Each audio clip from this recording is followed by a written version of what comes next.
Lines to the left, fins to the right. A big school of sharks spotted swimming not far from a beach. The night team's Danielle Knox is live on Miami Beach with more on this. Danielle? There were fins all around, Belkis. You know, they say if you don't mess with them, they won't mess with you, although we have seen countless stories in the media and the news where that has not been the case. But in the case of these sharks out here on Miami Beach earlier today, they did prove to be more of a sight than a fright.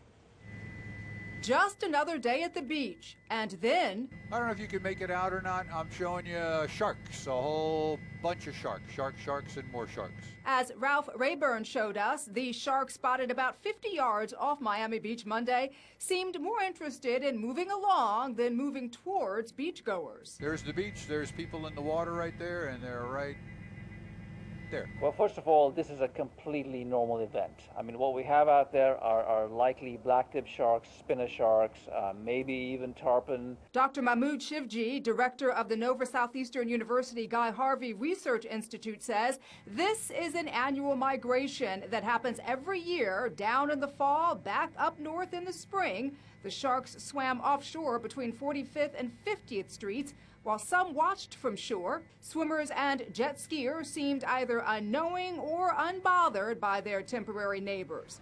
Back on land... Well, I have seen them before. Like real next to me, and not a big deal. They were little. If I would have known that there were sharks out there, I wouldn't go in the water at all, no. We're here, you know, having a good time, Columbus Day, you know, and all of a sudden they tell us to go out. You know, it's pretty concerning.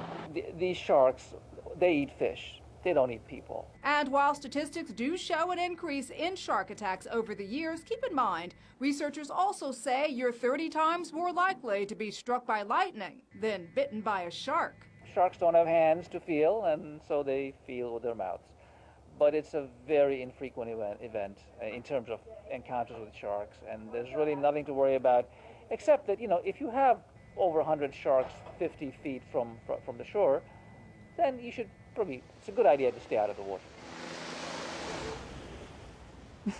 I like the way he thinks, although this shark tale is not over just yet, because remember, they do have to go back up in the springtime, and I'll be watching from right here on the beach. Reporting live on Miami Beach, I'm Danielle Knox, 7 News.